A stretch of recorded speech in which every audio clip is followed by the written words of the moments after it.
નમસ્કાર, આપ જોઈ રહ્યા છો નેશન પ્લસ ન્યૂઝ. હું છું આપની સાથે વિભિક્ષા પરમાર.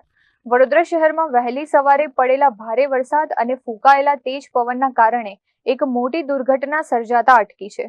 વડોદરાની સેશન્સ કોર્ટના પરિસરમાં બે મોટા ઘટાદાર વૃક્ષો એકાએક ધરાશયી થયા હોવાની ઘટના સામે આવી છે. વડોદરામાં વહેલી સવારે અચાનક બદલાયેલા હવામાન વચ્ચે તીવ્ર પવન સાથે વરસાદ તૂટી પડ્યો હતો. આ દરમિયાન સેશન્સ કોર્ટના કેમ્પસમાં આવેલા બે વિશાળ અને ઘટાદાર વૃક્ષો જમીનદોસ્ત થઈ ગયા હતા. આ વૃક્ષો કોર્ટના એન્ટ્રી રોડ અને પાર્કિંગ એરિયા પર પડ્યા હતા, જેને પગલે વાહનોની અવરજવર સંપૂર્ણપણે ઠપ થઈ ગઈ હતી.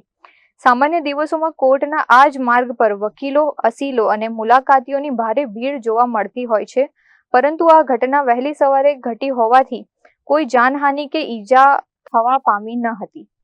કોર્ટ કેમ્પસમાં વૃક્ષો ધરાશયી થવાની ઘટનાની જાણ થતાં જ સંબંધિત તંત્ર અને વહીવટી અધિકારીઓનો કાફલો તાત્કાલિક ઘટના સ્થળે દોડી આવ્યો હતો. કોર્ટનો મુખ્ય રસ્તો બ્લોક થઈ ગયો હોવાથી તંત્ર દ્વારા યુદ્ધના ધોરણે વૃક્ષોને હટાવવાની કામગીરી હાથ ધરવામાં આવી હતી. કેમેરામેન નવનીત પરમાર સાથે Chirag Patel, nation plus news, Vadodara. સમાચારોના સતત અપડેટ મેળવવા માટે અમારી નેશન પ્લસ ન્યૂઝની યુટ્યુબ ચેનલને સબસ્ક્રાઇબ કરો, બેલ આઇકન દબાવો અને જોડાયેલા રહો ફેસબુક, ઇન્સ્ટાગ્રામ અને ટ્વિટર પર.